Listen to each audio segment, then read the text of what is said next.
sum of GP, that means sum of geometric progression। देखो सम of geometric progression में क्या होता है कि आपको n टर्म्स का सम निकालना होता है। कोई भी एक प्रोग्रेशन है ज्योमेट्रिक प्रोग्रेशन, इसमें n टर्म्स का सम निकालना है। तो इन द सेंस हम लोग इन जनरल जीपी लिखना जानते हैं। तो फर्स्ट ऑफ ऑल हम लोग जीपी को लिख लेते हैं। जीपी कैसे लिखते हैं? तो that means AR square AR cube plus dash dash ऐसे कहां तक जा रहा है? AR की पावर n माइनस 1 तक जा रहा है। अब इसका सम बताना है। इसका सम को हम लोग s n से डिनोट कर रहे हैं। s n a plus AR plus AR square plus AR cube plus last n term तक जाएंगे AR की पावर n माइनस 1। हम लोग Sn का जो फॉर्मूला है डिराइव करके लाते हैं, बुक्स में तो मिल ही जाते हैं Sn, है ना। अब उसका डेरिवेशन क्या होता है, उस डेरिवेशन को हम लोग यहाँ पे देख लेते हैं। तो फर्स्ट ऑफ ऑल क्या करते हैं, Sn equal to that second equation लिखता हूं मैं, जो कॉमन रेशियो है ज्योमेट्रिक प्रोग्रेशन का, उस कॉमन रेशियो से दोनों तरफ मल्टीप्लाई कर लेते हैं। तो कॉमन रेशियो क्या है इसका?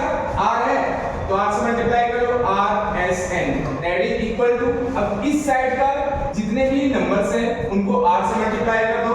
दैट मींस a को r से मल्टीप्लाई करोगे ar बन जाएगा, ar को r से मल्टीप्लाई करोगे AR स्क्वायर बन जाएगा, AR स्क्वायर को r से मल्टीप्लाई करोगे AR क्यूब बन जाएगा plus dash dash dash plus इससे पहले वाला AR के पावर n माइनस 1 बन जाएगा और ये आपका वापिस AR के पावर n बन जाएगा। एंड आफ्टर दैट इन दोनों इक्वेशन को आपस में सबट्रैक्ट करते हैं। क्या करते हैं? सबट्रैक्ट करते हैं। दैट मींस यहां माइनस साइन, यहां minus sign, minus minus minus minus, नीचे वाले का सबका साइन चेंज हो गया। तो क्या आ रहा है यहाँ से Sn minus RSn that is equal to, आपको इनको ऐड करोगे क्या होगा बच्चों? यहाँ पे a में डिवाइड हो रहा है, a हो रहा है, a सारे लेटर्स देखो आपस में कैंसिल हो रहे हैं, ये सबका सब आपस में कैंसिल हो जाएंगे। बाकी एक और क्या बचेगा? Minus of AR to the power n। अब यहां से हम लोग Sn कॉमन लेते हैं, 1 minus r that is equal to, यहां से a कॉमन लोगे 1 minus r to the power n, then Sn equals to आ गया a into 1 माइनस r का power n divided by 1 minus r। a formula derive होकर निकल के आएगा ज्योमेट्रिक प्रोग्रेशन का। सम ऑफ n टर्म्स का फॉर्मूला क्या होता है? a into 1 minus r का power n divided by 1 minus r, where a क्या है? फर्स्ट टर्म है, r क्या है? कॉमन रेशियो ऑफ gp है ना।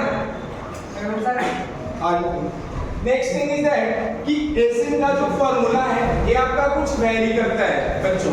अगर आपका r का वैल्यू कॉमन रेशियो अगर 1 हो जाता है तो यहाँ पे देखो, अगर नीचे में r का वैल्यू 1 डालोगे तो क्या बन जाएगा? यहाँ पे 0 बन जाएगा जो कि अनडिफाइंड हो जाएगा।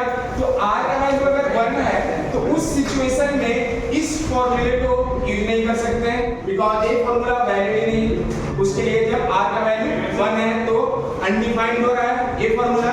तो दैट मींस अगर Sn का फॉर्मूला हमें निकल के आ रहा है, फर्स्ट पार्ट क्या है?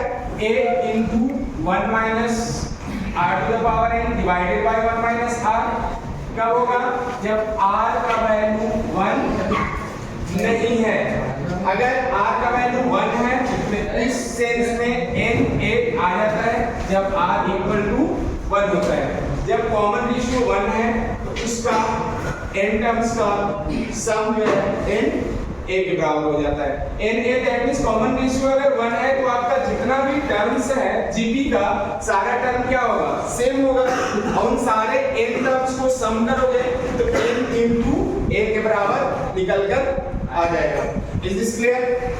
नेक्स्ट थिंग इज दैट कि इस सिचुएशन में आगे हम लोग इसका इनफाइनाइट टर्म्स का सम आता है जीपी का, है ना।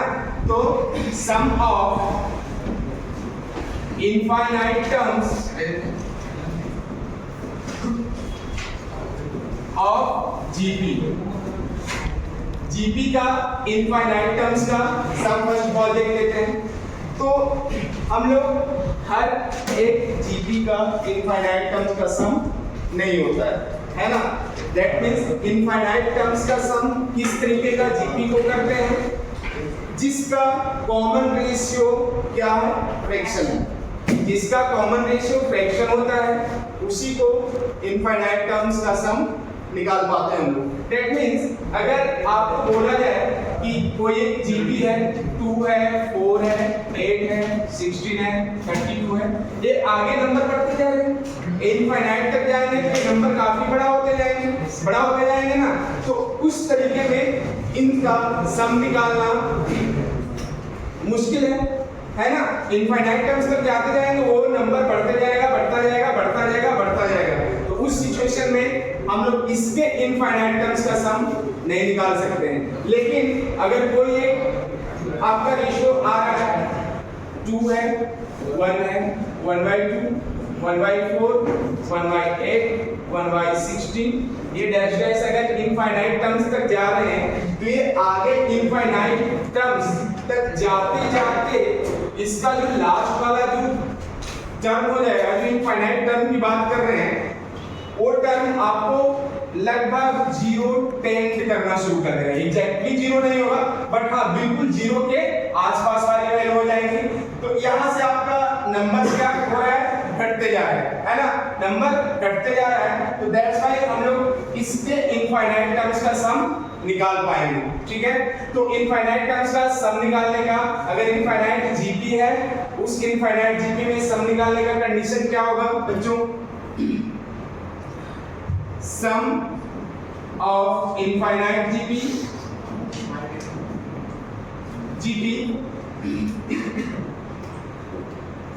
exists if जो कॉमन रेशियो है दैट इज लेस देन 1 होना चाहिए, है ना। Mod of r less than 1, that means r का जो वैल्यू है 1 से छोटा और -1 से बड़ा, मतलब -1 और 1 के बीच में अगर r का वैल्यू आता है तो उस सिचुएशन में हम लोग क्या बोल सकते हैं, ये इनफाइनाइट जीपी यहां से निकल कर आ सकता है।